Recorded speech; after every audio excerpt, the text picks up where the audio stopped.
मोटी बहू की कहानी। किशोर जी शहर में रहते थे। उनको एक बेटी और एक बेटा था। बेटे का नाम अनिल और बेटी का नाम लीला था।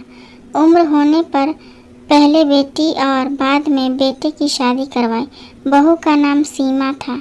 शादी के 2-3 सालों में ही सीमा का वजन काफ़ी बढ़ गया था और वह पहले से दुगनी मोटी दिखने लगी थी। इससे मोटापे की वजह से सीमा को कई लोगों के ताने सुनने पड़ते थे। पड़ोसी भी उसे मोटी भैंस कहने में हिचकिचाते नहीं थे। कितनी मोटी हो गई है, कैसे दिन दिन फैलती जा रही है, देखो जरा भी शर्म नहीं आती। पति बेचारा सूखा जा रहा है, यह देखो खा खा कर कैसे मोटी हो रही है। कुछ इस तरह की बातें अक्सर सीमा के कानों पर पड़ जाती थी।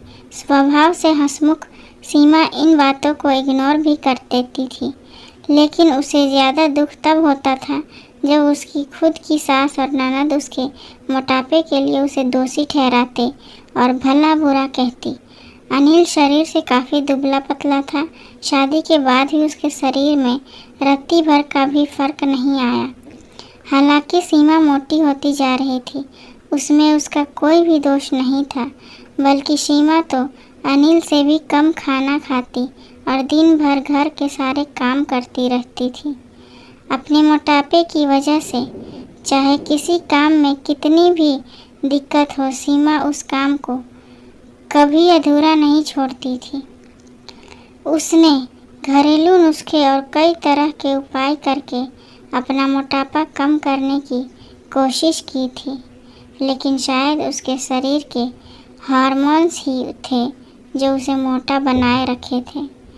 अनिल को उसके मोटापे से कोई हरकत नहीं, वह तो बेचारा अपने बिजनेस को संभालने में व्यस्त रहता था।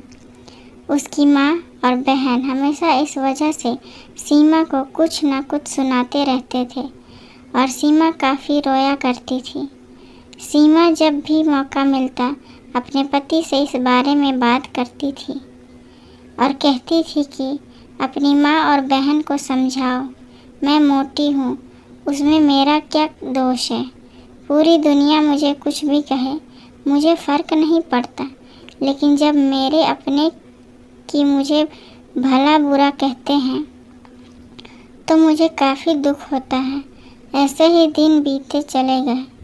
एक दिन सीमा की सास ताज़ी हवा लेने के लिए जब टेरेस पर गई हुई थी, तब वापस लौटते समय उनका पैर फिसला और सीढ़ियों से वह गिर गई। भाग्य से वह बच गई, लेकिन उनके पैर में बड़ा फ्रैक्चर आया। उनको अब एक जगह से दूसरी जगह जाने में भी काफ़ी दिक्कत होने लगी। बिना किसी के सहारे के वह ऐसा कर ही नहीं पा रही थी। जिस मोटी बहू को वह रोज़ाना ताने मारती थी, आज वही बहू उनका हर काम कर रही थी और उन्हें एक जगह से दूसरी जगह ले जा रही थी।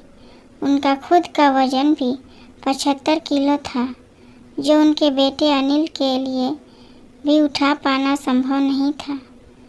हमको विचार आया कि बहू शरीर से भरी पूरी नहीं होती तो आज उनका क्या होता।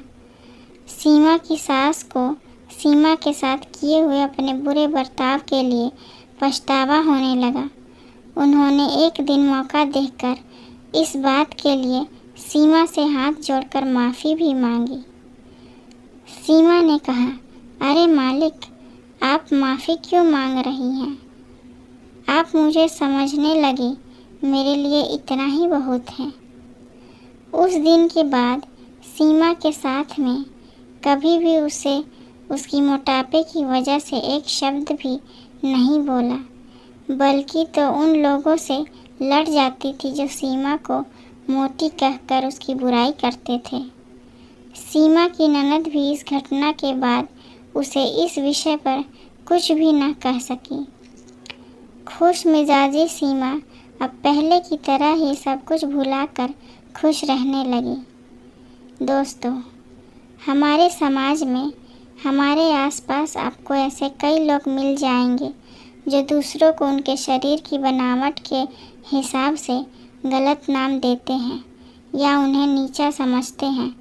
किसी की हाइट कम हो तो नाटा किसी का रंग काला है तो कलिया, कोई हेल्दी है तो मोटा, किसी के बाल कम है तो टकला। हमें ऐसी सोच को पूरी तरह ख़त्म करना होगा और यह समझना होगा कि बाहरी स्वरूप ज़्यादा मायने नहीं रखता। मायने रखता है भीतरी खूबसूरती, स्वभाव और विचार। धन्यवाद।